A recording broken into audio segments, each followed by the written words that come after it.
तो फ्रेंड आज का टॉपिक है कोरोना वायरस। तो चूँकि कोरोना वायरस एक आरएनए वायरस है और आरएनए वायरस बहुत तेज़ी से अपना रूप बदलता है, यानी कि उसका जो वेरिएंट है, वो बदलता रहता है। जैसा कि आप लोगों ने देखा पहले ओमिक्रॉन था, अभी ओमिक्रॉन के बाद ये नया वेरिएंट आया है इसका जेएन-1 वेरिएंट आया है।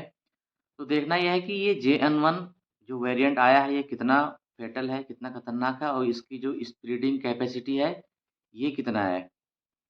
तो चूँकि ये एक आरएनए वायरस है, कोरोना वायरस, ये बहुत तेज़ी से अपने आप को म्यूटेट करता है, ठीक है? तो जब भी कोई वायरस म्यूटेट करता है, तो इसको 2 कैटेगरी में रखा जाता है।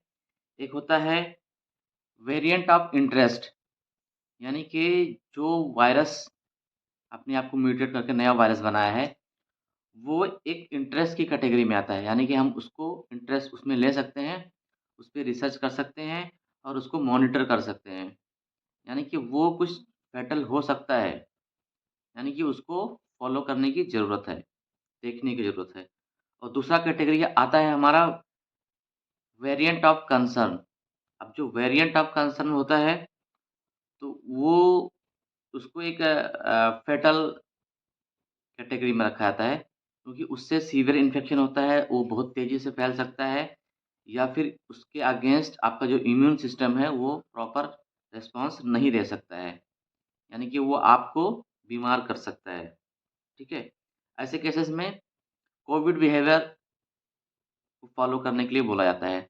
अब कोविड बिहेवियर क्या होता है कि जैसे प्रॉपर हैंड वॉशिंग होता है कि आप अब अगर आपने कुछ टच किया है, आप कहीं बाहर गए हैं, तो आपको हैंड वॉश करना है। खाँसना, छींकना है तो रुमाल लेके छींकना है, खुले में नहीं छींकना, खाँसना है। उससे क्या होता है जो खाँसने या छींकने पे जो ड्रॉपलेट्स निकलते हैं, नाक से, मुँह से, वो एनवायरनमेंट में फैलता है और दूसरे लोगों को जो स्वस्थ हैं, उनको इन्फेक्ट कर सकता है। अब चूँकि ये भारत में ये वायरस आ चुका है, जो जेएन-1 का वायरस है, ये भारत के केरला में आ चुका है और बहुत अदर राज्यों में भी फैल रहा है। तो चूँकि ये एक वेरिएंट ऑफ इंटरेस्ट है, तो इस पे नज़र सबकी है। डब्ल्यूएचओ भी ने भी इस पे नज़र बना के रखा है और जो हमारे यहाँ की हेल्थ मिनिस्ट्री है, वो भी इस पे नज़र बना के रखी है। क्योंकि ये जो जेएन-1 का जो वायरस है, इसको वेरिएंट ऑफ इंटरेस्ट बताया गया है, यानी कि इसकी मॉनिटरिंग चालू रहेगी।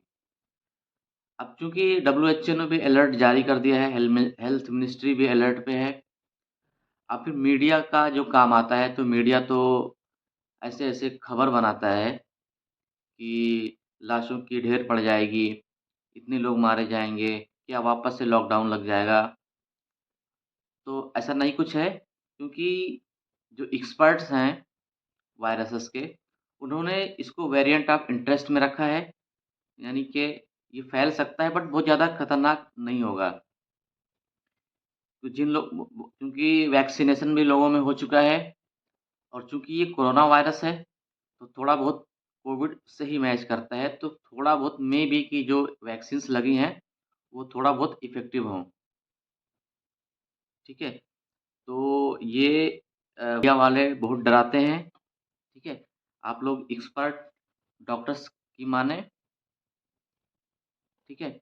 अब इसके लिए जो टेस्ट होता है, कोरोना वायरस के लिए जो टेस्ट होता है, आरटी-पीसीआर से इसका टेस्टिंग होती है।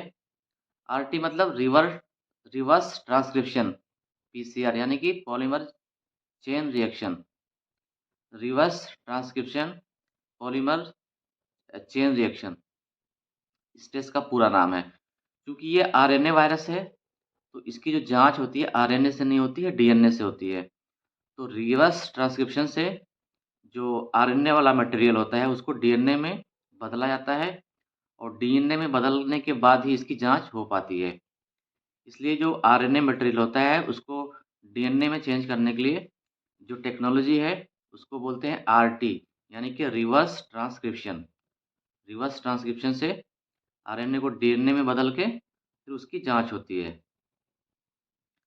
तो ये वेरिएंट ऑफ इंटरेस्ट होने की वजह से ज़्यादा घबराने की बात नहीं है, क्योंकि लोगों में वैक्सीन्स भी लग लग चुकी हैं। वैक्सीन लगने से क्या होता है कि कुछ न कुछ इम्यूनिटी तो बॉडी में रहती है। बट इसमें घबराने की बात सिर्फ़ उन लोगों को है जिनको ऑलरेडी कोई दिक्कत है।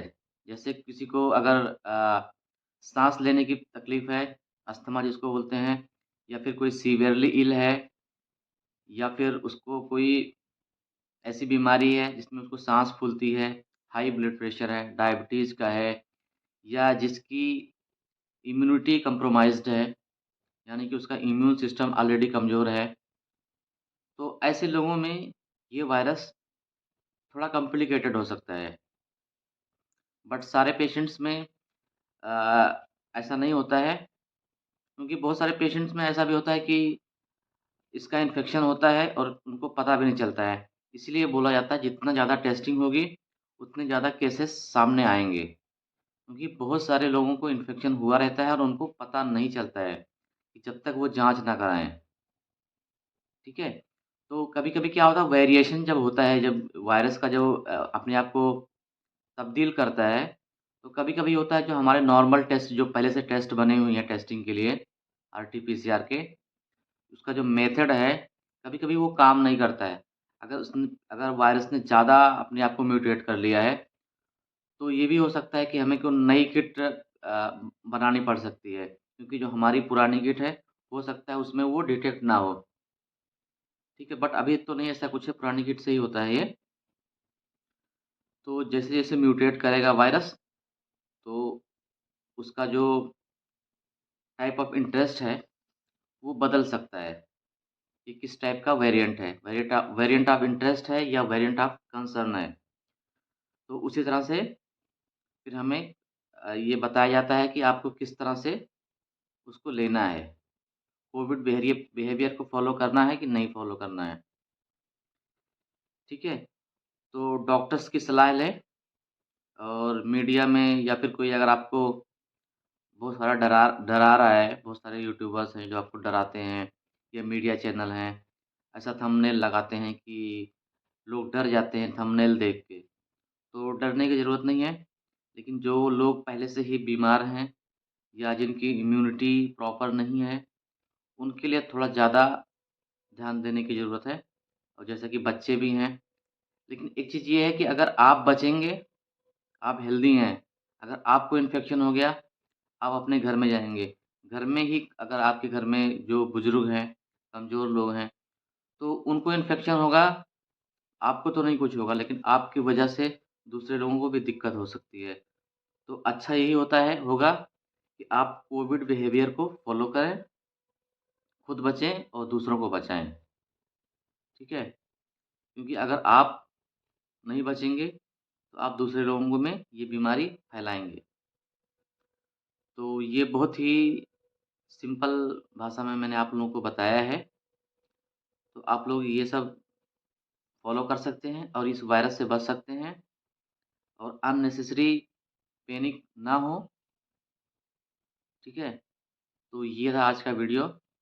उम्मीद करता हूँ कि वीडियो आप लोगों को अच्छी लगी। अगर अच्छी लगी हो तो दोस्तों को शेयर करें, वीडियो को लाइक करें और कमेंट्स करें। Thank you. Bye bye.